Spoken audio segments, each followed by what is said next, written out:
بسم اللہ الرحمن الرحیم۔ میری آج کی ویڈیو کا ٹاپک قرآن کی دعوت ہے۔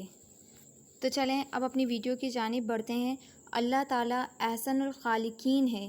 اللہ نے انتہائی نظم و ضبط کے ساتھ مخلوقات کی تخلیق کی ہے، چاہے وہ آسمان، زمین یا دیگر کوئی مخلوق ہو۔ قرآن میں سارے انسانوں کو کھلی دعوت دی ہے، کھلا چیلنج دیا کہ آؤ اور دیکھو تمہیں رحمان کی اس تخلیق میں کہیں کوئی بے ترتیبی، کہیں کوئی بد نظمی نظر آئے تو بتاؤ۔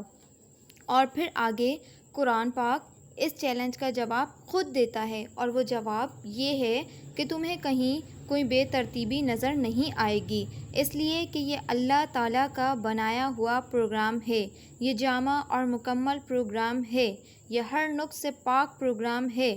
رحمان و رحیم اللہ نے حضرت آدم علیہ السلام کو تخلیق کیا، جیسا کہ آج ہم دیکھ رہے ہیں۔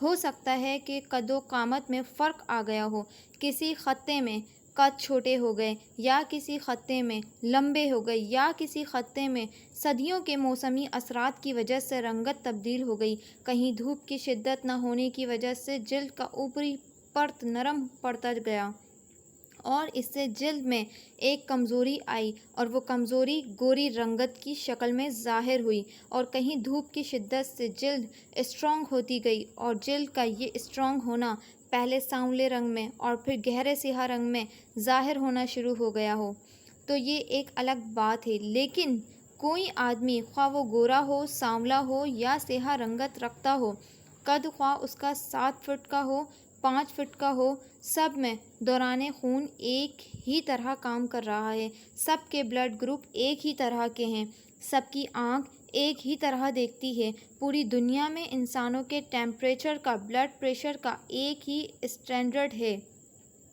یہ اللہ تعالیٰ کا بنایا ہوا نظام ہے جو سارے انسانوں میں یکساں طور پر کام کر رہا ہے۔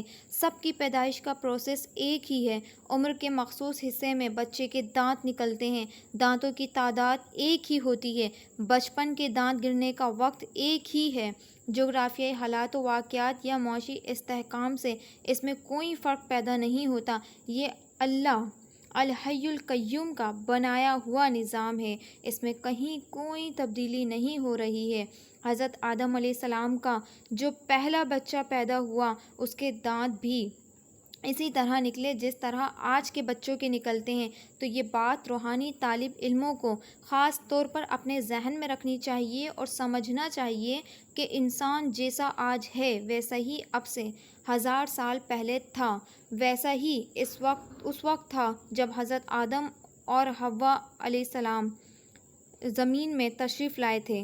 اللہ تعالیٰ نے انسان کو انسان بنایا ہے، انسان پہلے کوئی بندر یا چیمپینزی نہیں تھا، اس سے پہلے کچھ اور نہیں تھا۔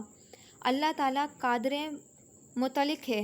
اگر اس کے نظام میں یہ چیز ہوتی کہ پہلے میں 1 سیل بناؤں گا، پھر میں 2 سیل بناؤں گا، پھر میں ملٹی سیلولر بناؤں گا، پھر میں مچھلی بناؤں گا، پھر میں کوئی 4 پیروں پر چلنے والا بناؤں گا، پھر 2 پیروں پر چلنے والا بناؤں گا، اگر اللہ تعالیٰ ایسا چاہتا تو کر لیتا۔ اللہ تعالیٰ نے ہر نوع کو الگ الگ تخلیق کیا، انسان کو انسان بنایا۔ آج کا انسان کسی ایولیوشن ایکٹیویٹی کا نتیجہ نہیں، کسی ارتقاء کا نتیجہ نہیں، انسان ایک مکمل وجود ہے، اپنے آغاز سے لے کر آج تک اسی طرح ہے۔